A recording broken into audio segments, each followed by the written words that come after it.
Welcome to Coffee with the Sarlos. We are your hosts of the show, Karen and Kelly Sarlo. Whether you're struggling with grief or you just need answers, we connect you with spirit to find relief, clarity, and direction in life. We can help you move forward.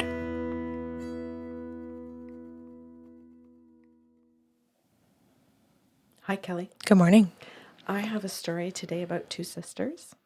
The dead sister's name is Shania, and the alive sister's name is Collette. You've named them, these two names? Mm-hmm. Okay. Why? Well, usually you say, I'm going to name them. Oh, I named them. Thank you for clarifying. Yeah. Yeah. We're keeping confidentiality for clients.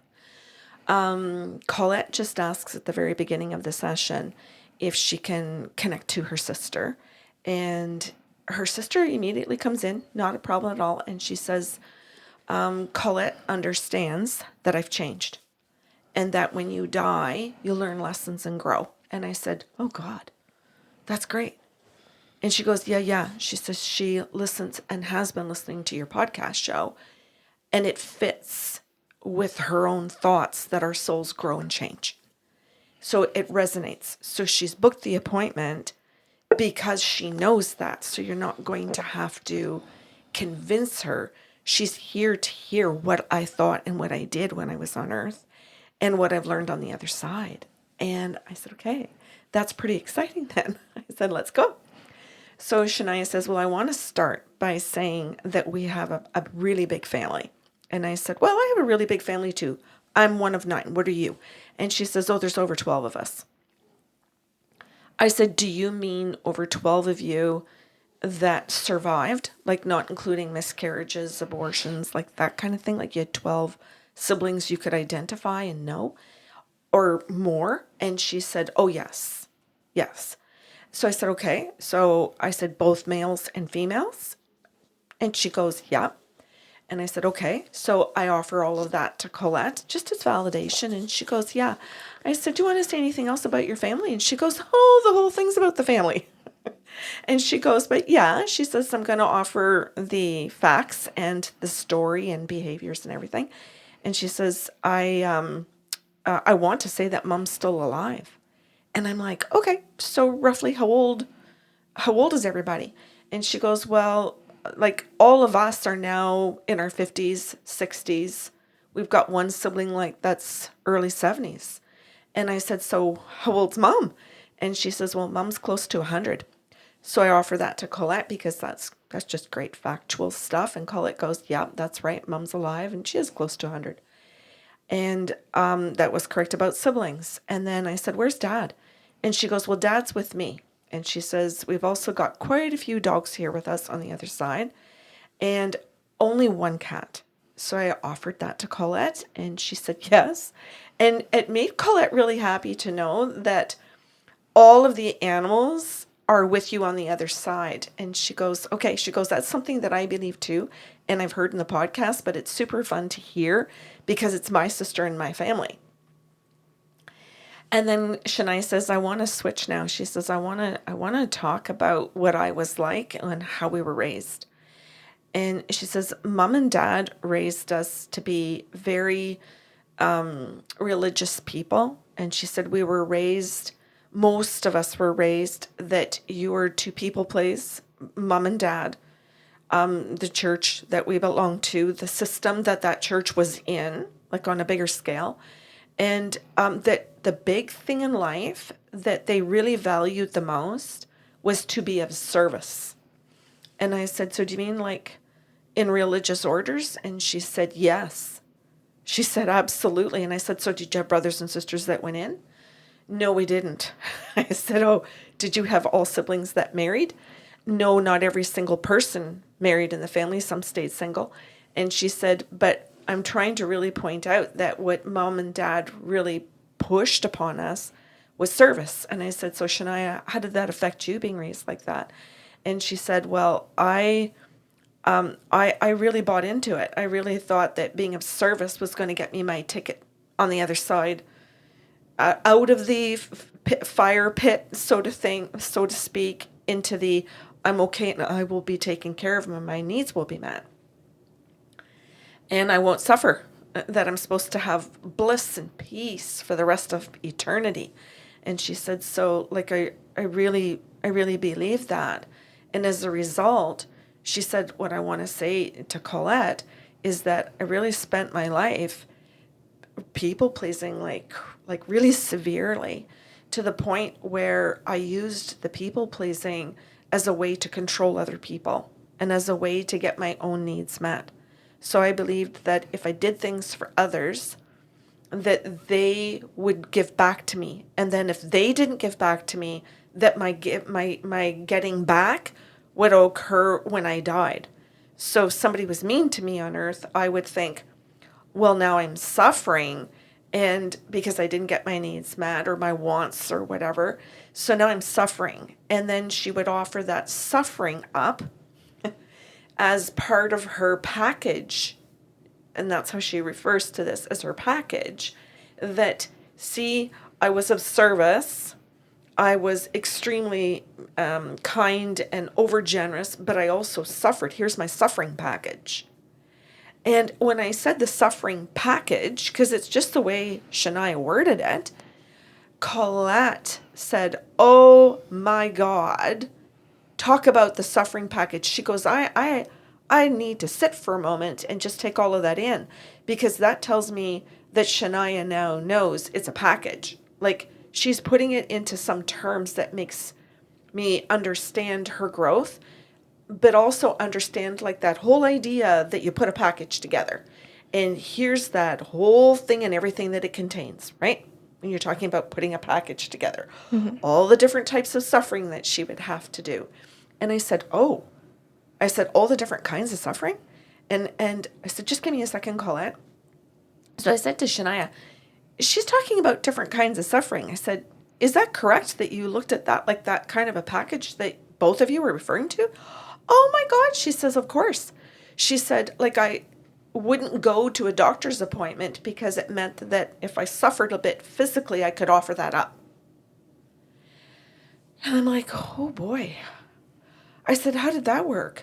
And she goes, she says, well, it just meant then that by the time I got to the doctor or to the hospital or wherever I was going, she said that they were angry with me because they would say, hey, like, we know that you were in discomfort before today. So how many days have you been in pain? And she'd say, a week, 2 weeks, a month, whatever it was. And they would look at her and it would be, I'll say, challenging for them to have the empathy, because it was like, why did you stay home for a month? Why didn't you do something before then? And she would voluntarily say things to people about that it's good to suffer. And then she would come back and she would say to the family and to Collette and explain that that medical people were annoyed. And then she would kind of giggle and laugh and look at me. I suffered and they can't figure me out. And I got attention. I think that's how it was all worded, was I got attention from the medical people, because isn't this weird? But even though they may have disdain for her, she wouldn't see it that way. She would think, I'm unique, I'm different, I'm special because I can do this suffering. And now I'm going to enjoy myself even more because my parents are going to ask me and my siblings are going to ask me, and I can tell my story again and again. And as I keep repeating the story, I'm getting attention. And so I explained this to Collette and she goes, oh my God. She goes, Karen, don't take this the wrong way, but it's nauseating to hear Shania again.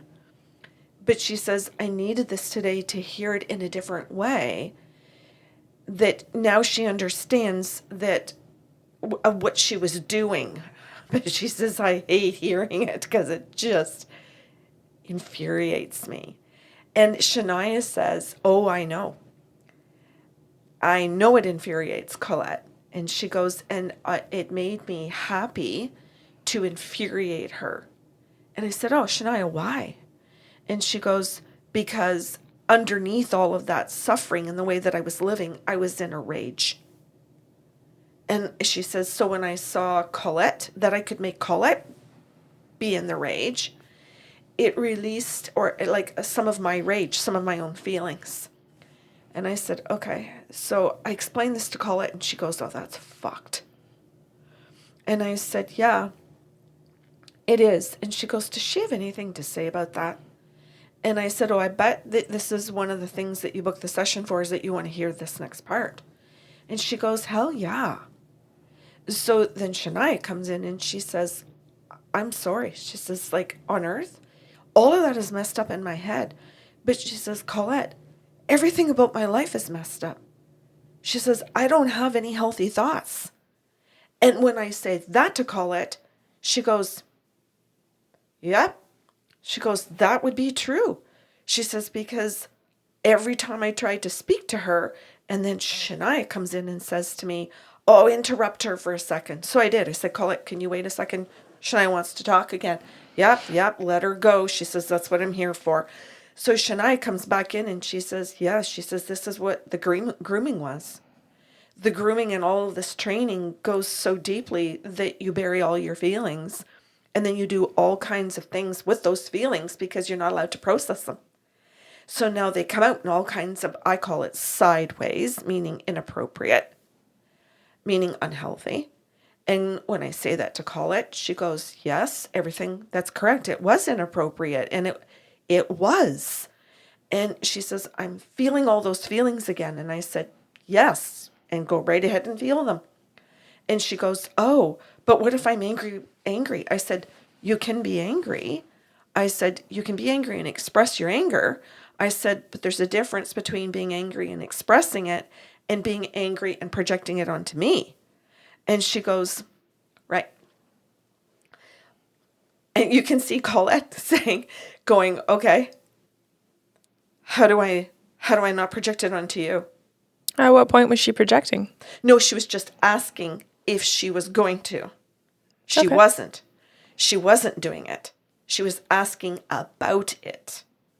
And I said, oh, Collette, I said, you can learn that in therapy. And she goes, I'll leave it for my therapy. I've been in recently.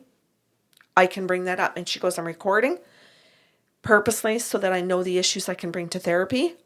I was hoping that through Shania, I would have some idea. And if not, that I would give the recording to my therapist. She'd see it. Mm-hmm. She'd be able to go, oh, this is where Collette is stuck. So I'm trying to verbalize where I'm stuck because I know my therapist is going to hear it. And I went, oh, that's really cool. And she goes, I want my therapist to be able to then identify it and then to be able to sit down and talk me through what I was saying to you and how Shania and I are still talking to each other.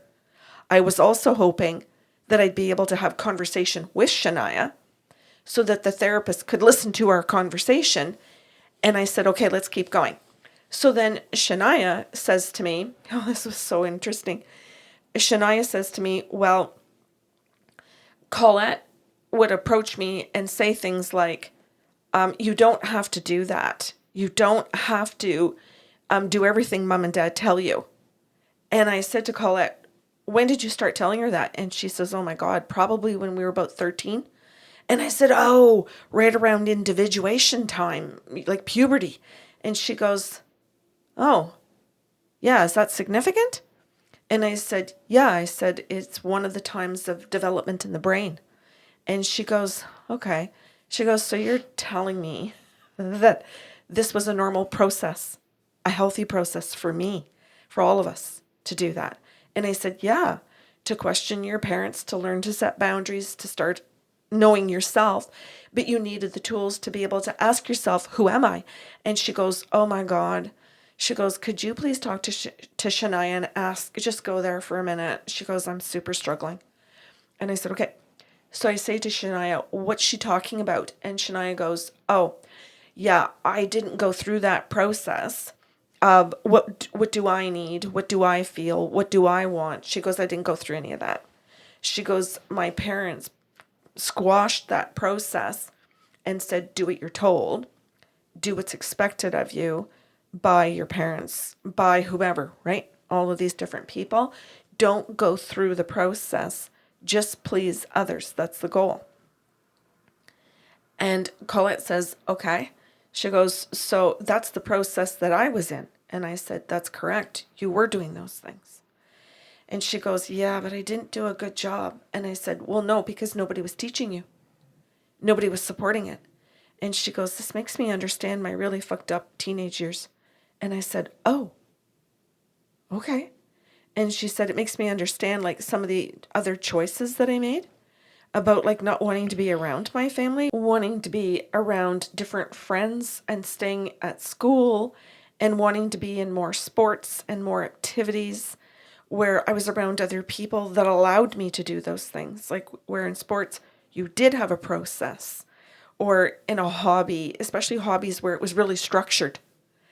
And she says, that's what I really went towards, were things that gave me structure, that I had to have a process. And she said, where things were not gray, like I really wanted something that was, I did it right or I didn't do it right.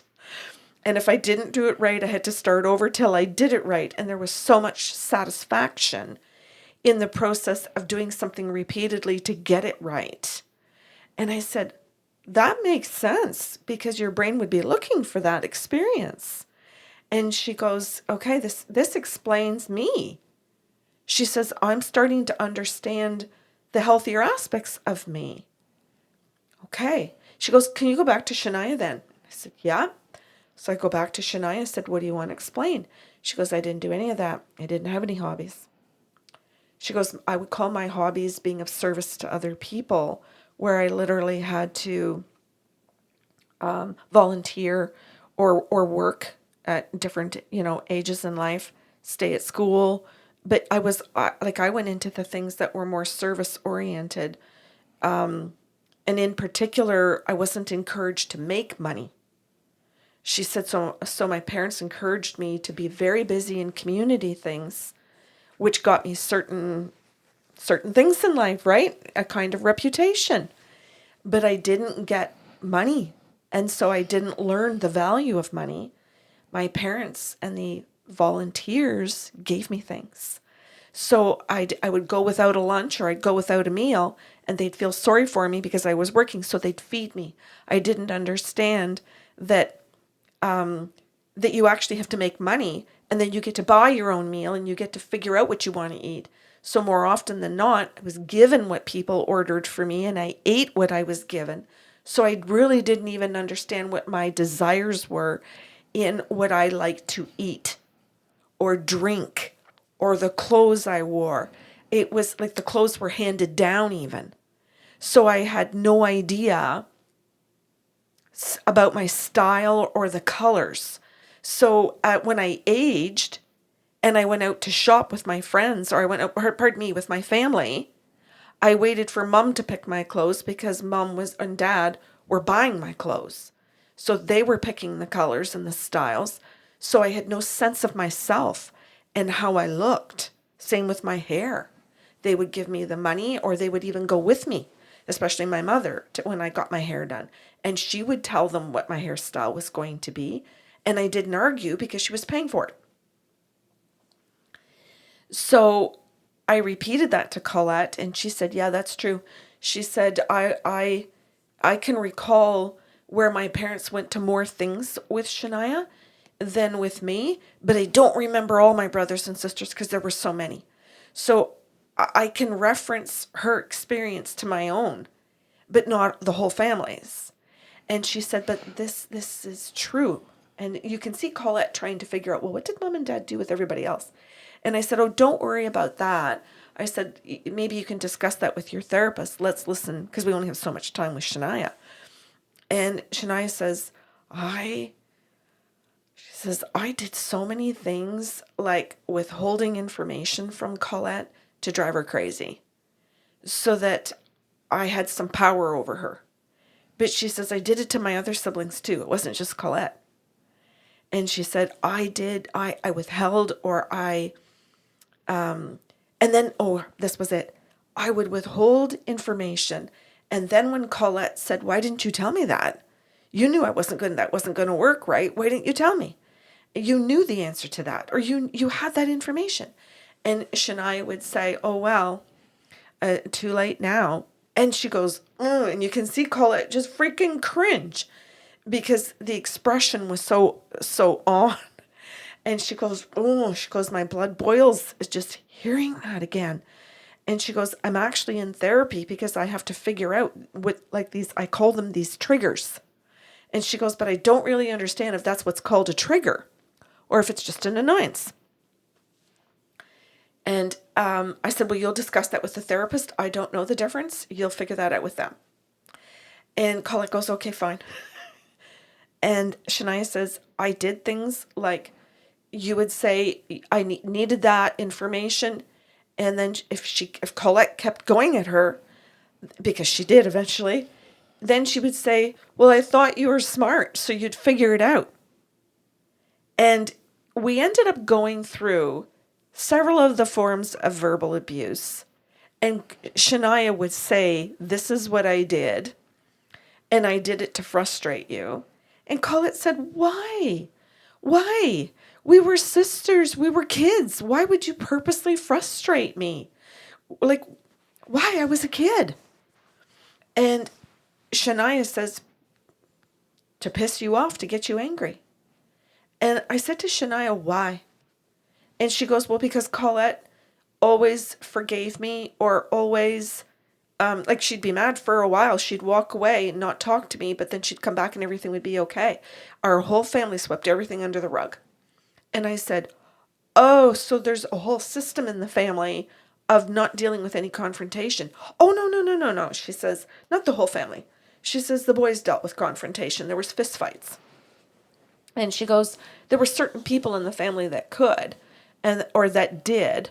And she said, to some degree, they got that off their chest, but the rest of us could not. So everything became very covert in the way that we handled our anger and our feelings and just how we handled everything. So we swept it under the rug. And after that, you kind of like got over it, or you didn't, but we thought we did. And then you'd come back to the table and you might have some fun. So you might actually hang out and enjoy each other, and you had some good memories and you had some good experiences together. And then shit would happen again, and I'd go back to my routine, all of the things that I did. And she said, I did that until I died. And I said, oh, so you never changed? Oh my God, no. She said, never. She says, because I never wanted to. She said, everything worked for me. And I said, so Shania, would you say to some degree that you enjoyed your life? And she goes, yeah. And I said, okay, do you want to explain anything else? And she goes, yeah. She says, absolutely, I enjoyed my life. She says, I learned to manipulate people through the acts of service, and I got my needs met. So at the time, I was happy. I got the meal. And I said, did you understand that deeper down you weren't happy? No. Because I focused on just what I was getting at that time. And I said, so did you understand that deep down there was a depression, there was anxiety? Oh no, on earth, she says, I would not acknowledge any of that. If someone said I was anxious or I was depressed, I would have said, no, I wasn't. And I would have proven everything to them by saying everything that I've got, because I knew how to get all my needs met. She said, I even had holidays. I had a car. She said, I had all kinds of things. I was narcissistic in my people pleasing. And I went, what? And she said, you can say that I was narcissistic in my people pleasing. I said, okay. So I explained that to Collette, and she sat there and she went, this has had me stumped. She said, because I've been learning more about narcissism, but I've never associated that you could be narcissistic through people pleasing and through acts of service. She said, I've never understood. I never heard of that.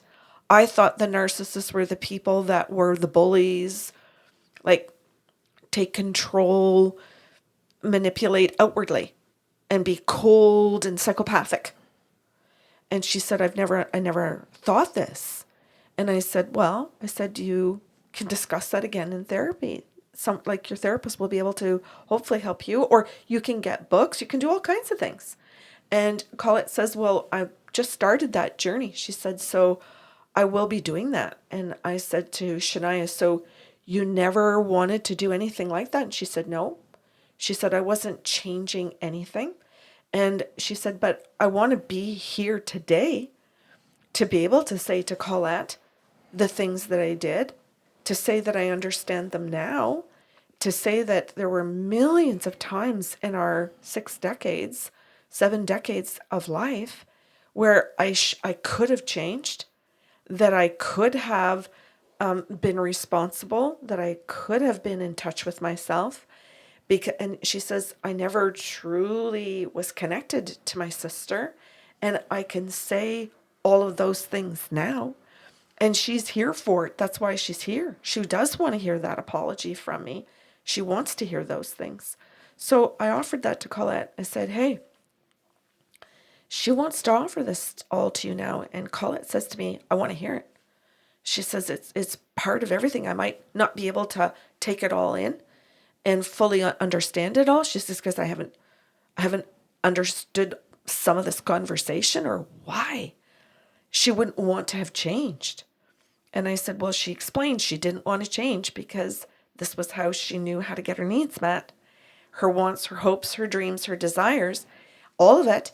And that she felt that she figured out life, just like you guys did in different ways. And she said, would it be accurate to say that Shania felt that she was smarter than us because she didn't have to have a job? That she didn't have to go to work all day, every day? Would she feel that she was smarter? And she goes, I asked Shania, did you feel smarter than your siblings then? And she goes, yeah, sometimes. She goes, sometimes not, to be honest, because I could see they were more educated than me. And I said, did you go to school to get an education? And she goes, yeah, I did. And I said, oh, so you went to university and everything? And she goes, yeah. But she says, I figured out that I didn't have to do these things. And I said, when you look back at your life, Shania, are you proud of it? And she goes, no. And I said, do you want me to tell that to Collette? And she goes, yeah. She says, I want her to understand that I can see all of that and that there isn't a sense of pride in it. There isn't a sense of pride in manipulating people or abusing people. She says, there's remorse in all of it. And she says, I want her to understand that I have felt those things and that I'm working through that. And I said, working through it. And I said, so you're still in a process? And she goes, yeah. And she says, because Karen, like I only died about 6 weeks ago. She said, and I know time isn't the same on earth as it is on the other side, but she'll want to hear that. And in her human mind, she'll want to figure out that I haven't had enough time to like really understand everything yet. And I said, okay. So I explained that to Collette and she goes, oh, I wondered. She says, I did wonder that if I was seeing you too soon, then would she have had time to understand and work through all these things? Or is there time on the other side? And if there is it different? She says, I thought maybe, and she says, I did a little bit of research and certain cultures will say that you can't speak to them within a year or 2 years or whatever. So I wondered if she was going to be able to say these things today. And I was scared that I wasn't going to get all of this. And I said, oh no. I said, you could have seen her within a week and you would have got all of this. And she goes, wow. And I said, yeah, that's the difference between the different dimensions. And she goes, okay. She didn't want to go into that. She just wanted to briefly have some kind of an understanding of it, I guess. And then Collette just said, I don't know if I can tell her that I love her. She says, because I'm angry. And she said, it just feels like it was a whole life. Can I tell her that I wish I loved her? And I said, you can tell her anything because she's not going to judge it. She's just simply going to understand that you're working through your own process just like she is. And she goes, then tell her I'm trying. And I said, okay. So Shania hears that and she goes, that's understandable. And she says, tell her that I'm proud that she's not trying to sweep things under the rug anymore, and that she's trying to figure out what love is. And can you love somebody who breaks every attempt at communication with you? Can you? And she goes, so just tell her that I'm proud of her, that she's trying to figure that out and that she's just not rushing it. She doesn't have to. I'm here. I'm okay. I understand what she's trying to do. And so when I said that to Collette, she goes, okay, I think I can sit with that. She says, so she's not mad at me. And I said, no, she's not. And she goes, I feel some relief in that she's not angry and that I have time because it's not something my family has done. So she goes, I'm appreciative that I have this time and that maybe I can talk to her when I'm not with you. And I said, that sounds like a good idea to do that, to sort through some things in your own mind and then be able to go to your therapist and do the same thing again. So at the end of the session, because this is where the session was ending, Collette says, I just want to say to Shania that honestly, I can't say that I love her. I can say that I'm trying to understand her better because it's also that I need to understand my parents and my siblings and myself. And at the end of the day, the reason I started therapy recently was to better understand myself because my marriage ended. And because he told me that I never got over or never was able to deal with the shit that I went through with my family. And that it had ruined our marriage. And she says, which is hard to hear in my 60s. She said that I didn't do the work. And that at this age, I'm now on my own trying to figure it out. And she says, but tell Shania that I appreciate this conversation to help me. It's a tough session. Yeah. I hope that people can draw their own parallels and learn something from it. And I'm sure if they have questions, they'll reach out. Thank you for listening to Coffee with the Sarlos. If you enjoyed the show today, please be sure to subscribe on your podcast platform and leave a review. New shows will air every other Saturday.